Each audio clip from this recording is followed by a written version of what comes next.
you don't so much have to worry about every last word that comes out of your mouth if you're not lying. If you're lying, you got to watch every word that's going to come out of your mouth, because sooner or later people take those discrepancies and they line it up and they figure out that you're a liar. And I'm like, I don't have to worry about that, because I truly appreciate honesty. At least you know where you stand with the individual.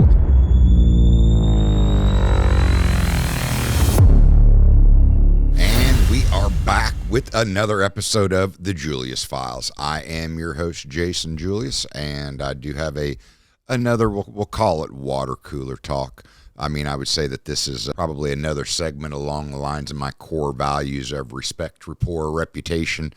And due to some conversations that I've had here lately, I want to say that I'm just leaning a little bit more into the reputation side of it, because I do believe that you should actively manage your reputation, especially if you're a high-charactered individual where you consciously think about who you are and being a good person and wanting to make sure that your words and your actions align, and that high character actually comes out, and ultimately that you get the respect that you deserve. I'm saying it that way because I do have a reputation for being a little bit abrasive. I believe in truth and honesty, brutal if necessary.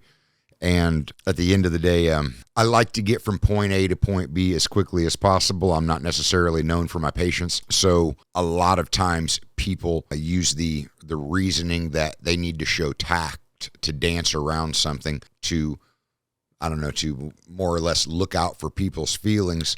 And I have always, I was that father. I received it from my father as well, that I believe in tough love, because I think too many people use too much tact, and I think that that they spend too much time dancing around issues, and they either don't drive a point home, don't get their point across, or they don't get through to people that what they're doing, either their words and actions are not aligning, or just blatantly they're not being called on their bullshit. But like I said, let me get a little further down the road with this pod, and hopefully you'll understand where I'm coming from. And again, maybe it'll give you some food for thought and a little bit of perspective that'll make you think about how it actually applies to your own life. I guess I should start this by saying, for a long time, I embraced a reputation for being a hothead, and I embraced the word asshole. I don't feel that way now, because asshole is it is a word that many different people can read many different things into, and then you get into iterations or different perspectives of what most people might say you're acting like an asshole. To me, in my own terminology and how I define things, I'm like, no, they're being a dick. And I more resonated with you're being an asshole because it goes back to a few good men. You can't handle the truth. And generally, when somebody is being truthful and honest and direct, most people can't handle that, and then they end up being an asshole. And that was the kind of asshole that I resonated with. But doing low character things or messing with people for no reason, that's being a dick. And I've never been that individual. But when it comes down to it, you do have to actively manage your reputation, and words do matter. And we'll circle back around to these words, but that's where I do know myself to be abrasive. And when you think in that in the context that I'm trying to, the story that I'm trying to tell, you'll understand a little more. Excuse me. So I was watching this video, and it was of Johnny Depp. And I guess from time to time I have been a Johnny Depp fan because I've liked some of the movies. I'm not overly necessarily a Johnny Depp fan, albeit I'm not really a big fan of too many actors in general. But the statement that he made was that most of you are who you are, or how did he put it? Who you are is determined by the person in front of you. And his statement was, good luck with that. I'm going to be somewhere else being me all the time. And that's not exactly what he said, but it was a paraphrasing. That resonated with me because I am me 100% of the time. And I'm okay with me because I do know that I do have empathy, that I do try and live a life of high character, and that I do care about people. So, like, I would encourage you, if you resonate with that you should be you all the time. If you're a dick, I mean, like, no, you should probably really look in the mirror and change some things about yourself. But that's not for me to judge. I really, really try not to judge people because I don't want people judging me. I'm far from perfect. I've made many mistakes in life. But what I'm getting at is that you do want to actively manage your reputation. And you got to be okay with yourself if you're literally going to go through life. It's like one of the things that I noticed early on is that you don't so much have to worry about every last word that comes out of your mouth if you're not lying. If you're lying, you got to watch every word that's going to come out of your mouth, because sooner or later people take those discrepancies and they line it up and they figure out that you're a liar. And I'm like, I don't have to worry about that. Because I truly appreciate honesty. At least you know where you stand with the individual, and I will honestly say that pretty much anybody that knows me well is going to be like, love him or hate him, you always know where you stand with him. And I have long said, like, I won't stab you in the back, won't even stab you in the side. I will stab you in the chest so that at least you know I'm coming and why. Because I would much rather, whether I'm going to have a conflict or a confrontation or a conversation, I want to be direct, I want to be honest, and I want people to at least respect that honesty and know that I'm not a backstabber. And that, because that is a reputation that allows me to actually sleep at night. You start getting into deeper thoughts of that when you look for different perspectives, because then I saw a piece of content that my business coach put out, and he was referring to vibration and the highest thoughts of vibration, because I really do want to operate in an abundant, grateful mindset. I want my vibration to operate at the highest vibration possible, because I've said many times, and I mean, it's a given. I mean, you are like inundated with negative vibration all around you all the time, and I don't want to feed into that. I rather see myself as a counterbalance to that, because if I can have an honest conversation, generally it can lead to consensus and some positivity. But what he said was that the second highest vibration was thoughts, but that the highest vibration was truth. That got me back to thinking about my reputation itself. And then I got a little bit deeper on it, where it turned into a realization that like I love my people. And when I say I love my people, I mean, like, I got generally a love for everybody, but like, I love my customers. I love my team.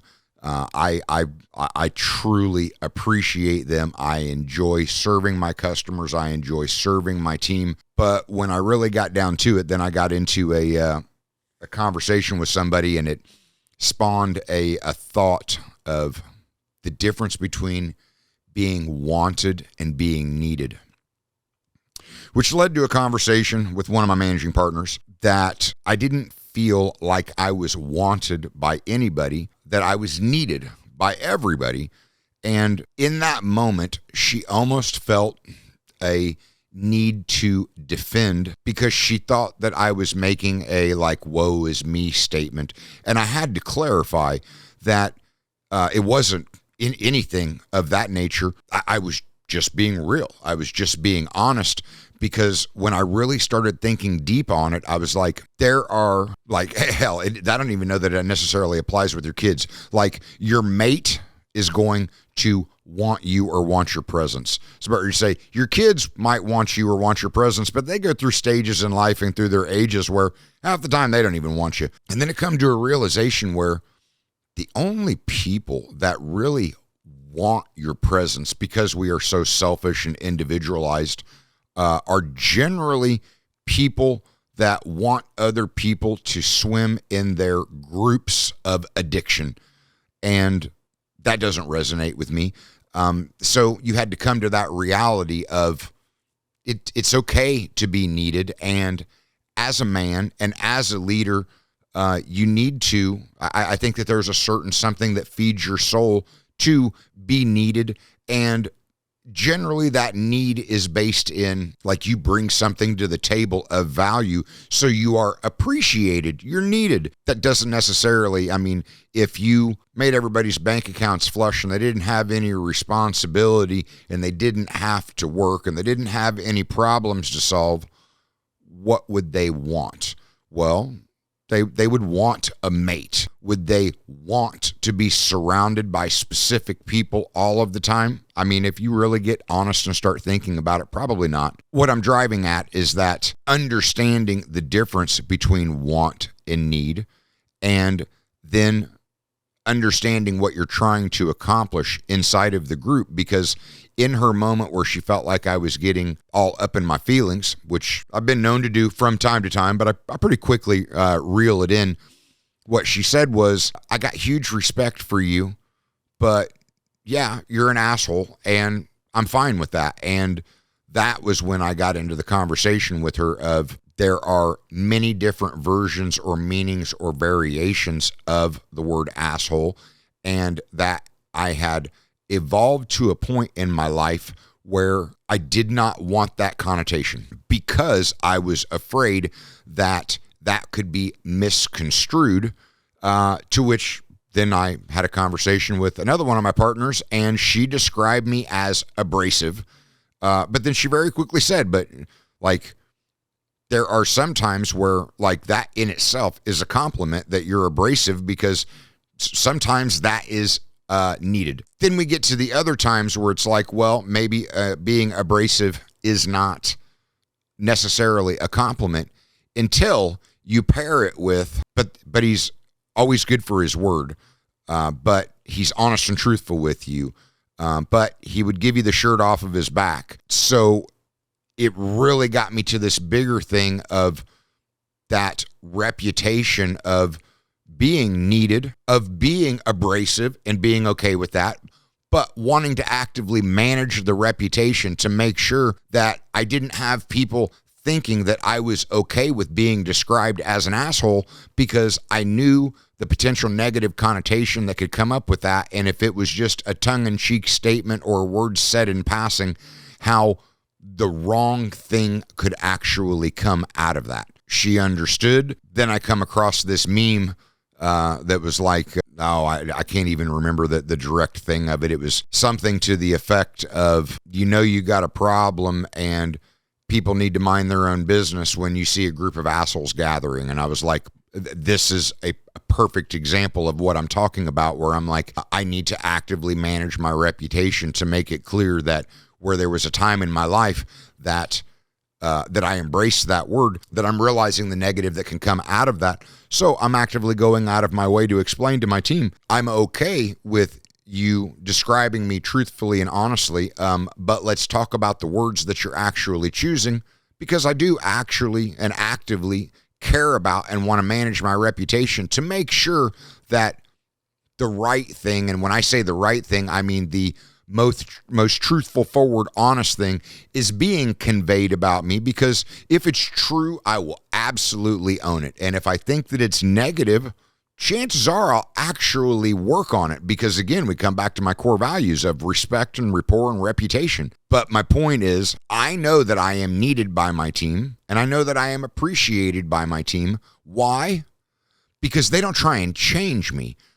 They don't water me down. Now, I've had this conversation with them. They might water me down when they are disseminating information to other team members that do not have a close connection to me to understand and appreciate who I am and how I am. They're not close enough to me to truly have developed that appreciation for that direct straightforwardness. Because at the end of the day, I'm trying to build something, and I mean, I'm like, I don't know. I don't think at any point right now that I should be comparing myself to Steve Jobs, but it's a perfect example of, if you knew anything about Steve Jobs and his personality, you would generally know, like, nobody wanted him, but they all needed him. They all appreciated him.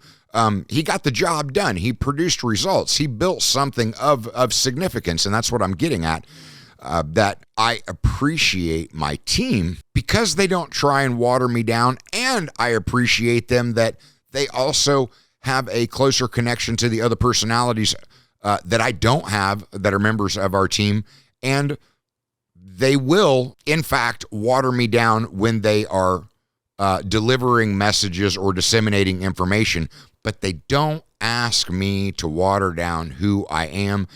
And that tells me that I have developed a good respect, that I do have great rapport with them, and that I am building a great reputation, but I'm managing it because I'm thinking about those words and I'm making sure that I do not let myself be associated with words that could potentially harm me long-term down the road, because what I don't need is this person talks to this person, and this person talks to these two people, and these two people talks to these two people, and then I'm in a business situation, and the only thing anybody has ever heard about me is that he's an asshole, because that can be described and taken so many different ways that you could very well end up in a conflict with somebody and not even realize what got you there, because so many people are just willing to take other people's words for things and jump into a conflict without actually getting to know somebody. So that is, in fact, my message, that like I do come at it from a business perspective. I mean, because I've been in business almost 20 years, and I realize that respect, rapport, and reputation that I've developed is what continues to open doors for me. It's what allows me to develop good relationships with people. But I'm talking about on a bigger, deeper level in life. It does not matter whether you're in business or entrepreneurship. I'm just talking about having a high quality of life in general. And I've long said, like, in the day and age of the internet, you don't get to start over with your reputation. It will follow you everywhere. You don't just go from one city to the next. So maybe you should take a little bit of time to actually put thought into and care about the reputation that you are building upon and reinforcing every single day. I don't know. Maybe I think too much about it, but my thought processes along these things have, from my perspective, served me well, and I'm just trying to pass it along, because if you'll open your mind to that perspective, potentially it'll change your thought processes, and maybe it can serve you well somewhere along the lines of you developing your own reputation. All right, that's my pod. I'm not going to sit here and beat a dead horse. Again, questions, comments, snide remarks, they're always welcome. If you know somebody that needs to hear this, please share the show. All right, till next time, have a good night.